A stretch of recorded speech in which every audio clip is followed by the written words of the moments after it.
이 액체가 흘러내린 직후 막루에 큰 불이 났다는 겁니다. 농성자가 뿌린 신호에 화염병으로 불이 붙어 순식간에 막루로 불길이 타고 올라가 대형 참사로 이어졌다는 결론입니다. 검찰 수사는 이제 이번 사건에 전철련이 조직적으로 개입했는지 여부와 경찰 진압이 적정했는지 여부에 집중되고 있습니다. 우선 용산 철거대책위 이모 이 원장이 마련한 6천여만 원 중 일부가 수표로 인출된 것을 확인하고 이 돈이 전철련 남모 이장에게 흘러들어갔는지 추적 중입니다. 또 막루에서 떨어진 농성자를 경찰이 제때 구하지 않았다는 진상규명위원회 측의 고발 내용을 검토하는 등 경찰의 과잉 진압 논란에 대해서도 폭넓게 살펴보고 있습니다. 검찰은 이번 농성을 기획 주도한 혐의로 철거대책위원장 이 씨에 대해 오늘 오전 중 구속영장을 청구할 방침입니다. 특수공무집행 방해 등의 혐의로 구속된 철거민들의 변호인단은 경찰의 과잉 진압에 의한 정당 방위였다며 어제 법원에 구속자 5명에 대한 구속적부심을 청구했습니다. KBS 뉴스 김기수입니다. 사흘 연속 올랐던 미국 뉴욕 증시는 기업들의 악화된 실적 발표와 또 각종 경제 지표들이 최악의 수준을 기록하면서 급락했습니다. 다우지수는 226.44포인트, 2.7% 하락한 8,149.01을 기록했고 나스닥 지수는 50.5포인트 하락한 1,507.84를 기록했습니다. 영국과 독일, 프랑스 등 유럽 주요 증시도 2% 넘게 급락했습니다. 이 밖에 오늘 아침 주요 소식 뉴스클릭에서 전해드립니다. 물가를 잡겠다는 정부의 공언과는 달리 실효성 논란을 빚어온 이른바 MB 물가지수가 9달 만에 공식 폐기됐습니다. 기획재정부는 지난해 3월에 내려왔던 생필품 50여 개 품목 집중관리 대통령 지시 사항의 시한이 연말로 만료돼 청와대와의 협의를 거쳐 공식 폐기했다고 밝혔습니다.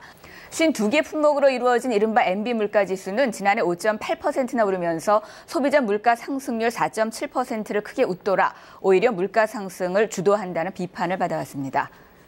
미군 병사 1명이 근무지를 이탈했다가 복귀해 경찰의 대대적인 수색에 나서는 등 소동이 빚어졌습니다. 경기도 평택경찰서는 경기도 평택시의 미군기지 헌병대 소속 21살 워커 일병이 어젯밤 권총과 실탄을 소지한 채 무단 이탈했다고 밝혔습니다. 미군 관계자는 워커 일병이 팽성의 어머니 집에 있다가 오늘 새벽 6시쯤 부대로 복귀했다고 설명했습니다.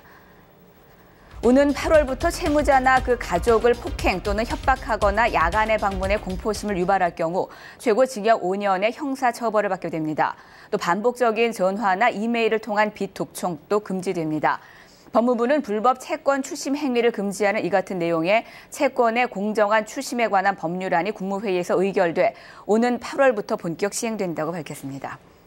경기 침체와 함께 골프 회원권 기준 시가가 반년 만에 18% 가까이 떨어졌습니다.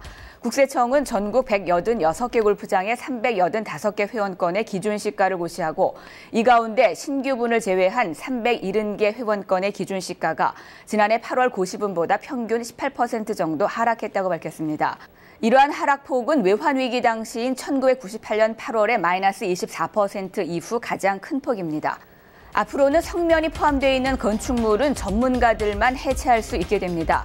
노동부는 전문가만 성면을 해체할 수 있도록 하는 산업안전보건법 개정안을 오는 8월부터 시행할 예정이라고 밝혔습니다.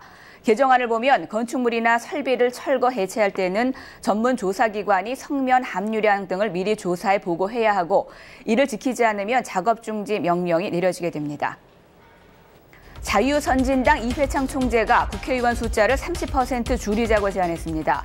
이회창 총재는 어제 서울프레스센터에서 열린 내외신 합동기자회견에서 국회 운영의 효율성을 높이고 통일 이후 국회에 대비하는 차원에서 현재 299명인 의원 수를 210명 안팎까지 줄이자고 제안했습니다. 이에 대해 한나라당과 민주당, 민주노동당 등 여야는 일제히 이 총재의 주장을 거부하며 지금은 경제 살리기에 집중해야 할 때라고 반박했는데요. 유권자들은 의원 수 줄이는 것이 왜 경제 살리기에 역행하는 것인지 선뜻 납득 못하고 있습니다. 지금까지 뉴스클릭이었습니다. 돈을 받고도 서비스를 제대로 제공하지 않는 일부 악덕 상조업체들 때문에 소비자들의 피해가 늘고 있습니다. 이번에는 16,000명의 회원이 가입한 한 상조업체가 경찰에 고발됐습니다. 네, 하지만 피해 소비자를 구할 수 있는 마땅한 방법이 없습니다. 김지영 기자와 함께 자세히 알아보겠습니다. 요즘 상조업체들 굉장히 많이 늘어난 것 같아요. 네, 요즘 낮 시간대 TV를 틀면 상조업체 광고가 참 많은데요. 네, 그렇더군요. 상조업체도 많아졌고 이 가입자들도 정말 많아졌습니다. 그만큼 악덕업체로 인한 소비자 피해 신고도 잇따르고 있는데 지난해 신고된 피해가 1,400건에 달한다고 합니다. 그런데 상조업과 관련해서는 이 소비자 피해가 발생할 수밖에 없는 근본적인 문제가 있습니다.